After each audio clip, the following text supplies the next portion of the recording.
आज नेपालले ट्रफी उचाल्ने दिन हो। हुन त नेपालले आफ्नो 2 खेल खेल्नुभन्दा अगाडि नै टी20 विश्वकप 2026मा छनौटमा परिसकेको छ। तर आज चाहिँ जुन समूह चरणको अनि सुपर 6 को गेमहरू पनि जित्दै एक नम्बरमा पुगेर ट्रफी उचाल्न पर्ने अभिभारा पनि नेपालको सामुन्ने आएको छ। जो केटाहरूले चाहिँ राम्रो खेले, खुसी लागिरहेको छ। अहिले पनि त्यो एकदम भित्रैदेखि अब हुन्छ नि कि अब म पनि त्यहाँ भएको भए के गर्थे कि टाइपको त्यो मनभित्र त्यो इच्छा र आकाङ्क्षा चाहिँ एज अ प्लेयर चाहिँ आउँदो रहेछ क्या। अबको केही बेरमा सामुवासँग नेपालको प्रतिस्पर्धा हुँदैछ।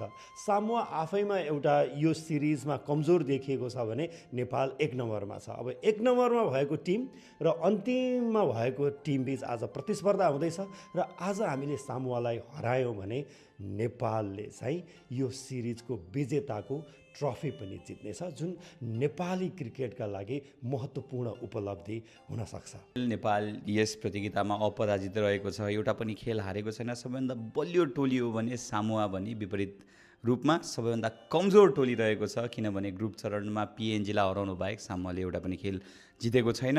टी20आई ऱ्याङ्किङमा पनि नेपाल 17औं स्थानमा छ भने सामुवा 66औं स्थानमा छ। नेपालले सामुवालाई पराजित गरेको खण्डमा नेपाल स्वाभाविक रूपले च्याम्पियन हुन्छ, तर नेपाल यदि हारेको खण्डमा पनि हामीलाई ओमानसम्म आएर यो रिपोर्टिङ गर्नका लागि अस्ट्रेलियाको एभरेस्ट ट्राभल्स एन्ड टुर्सले साथ दिएको छ। तपाईँ नेपाल आउजाउ गर्नको लागि टिकट काट्न सक्नुहुन्छ। एक्सपर्ट एजुकेसन एन्ड भिजा सर्भिसेसले साथ दिएको छ। नेपालबाट विदेशमा पढ्न जाने भरपर्दो माध्यम हो। त्यसै गरी अस्ट्रेलियाबाट नेपालमा वैधानिक रूपमा पैसा पठाउने माध्यम हो। लिगल रेमिट नयाँ मोबाइल एप पनि आएको छ, ट्राई गर्नुहोला। यदि हारेको खण्डमा पनि ओमानले जापानलाई ठुलो मार्जिनले जित्दाखेरि मात्रै ओमानले नेपाललाई उछिन्न सक्छ। त्यही कारणले गर्दा एब्सोल्युट एडभान्टेज छ नेपाललाई, तर जितेर नेपाल अपराजित हुँदै यो ट्रफी उचाल्न चाहन्छ। तेस्रो बुँदा 2014मा भएको विश्वकपको क्वालिफायर जुन हामीले 2013मा युएईमै खेलेको थियौँ, त्यसमा नेपाल तेस्रो भएको थियो। त्यो बेला यो ग्लोबल क्वालिफायर्स थियो, रिजनल क्वालिफायर्स थिएन र हामी तेस्रो भएको थियौँ।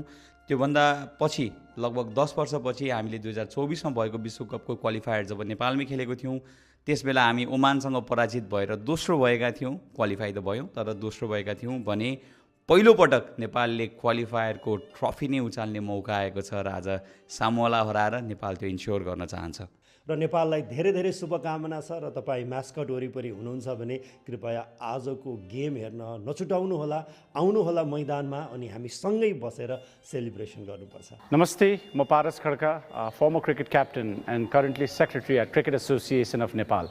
I am very grateful and glad that now I am part of this Tech Skills, and hopefully together we can help you build your career.